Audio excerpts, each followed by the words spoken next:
বলিউড বাদশাহ শাহরুখ খানের মুম্বাইয়ের বিখ্যাত বাংলো মান্নাতে মিলেছে জোড়া সাপের সন্ধান। নাগপঞ্চমীর দিন বাড়ির লনে দুটি সাপ দেখতে পেয়ে চমকে যান কর্মীরা।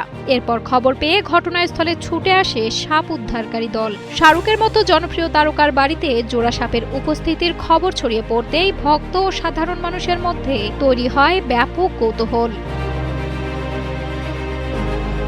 দীর্ঘ তল্লাশির পর একটি সাপকে সিঁড়ির নিচ থেকে উদ্ধার করা হয়। প্রায় ৮ ফুট লম্বা সাপটি ইন্ডিয়ান রেড স্নেক প্রজাতির। উদ্ধারকারীরা জানান এটি বিষধর নয়। কর্মীদের ভাষ্য অনুযায়ী শুরুতেই তারা দুটি সাপকে একসঙ্গে দেখতে পেয়েছিলেন।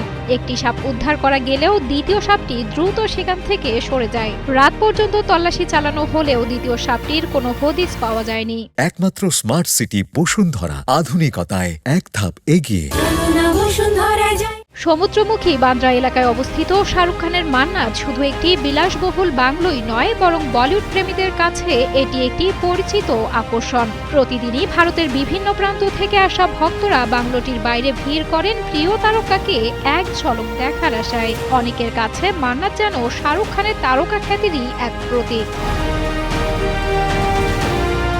আর সেই বহুল পরিচিত মান্নাতেই নাগপঞ্চমীর দিনে জোড়া সাপের উপস্থিতির খবর সামনে আসায় নতুন করে আলোচনায় এসেছে মান্নাত। একটি সাপ উদ্ধার হলেও দ্বিতীয়টির সন্ধান না মেলায় বিষয়টি ঘিরে ভক্তদের কৌতূহল যেন বেড়েই চলেছে।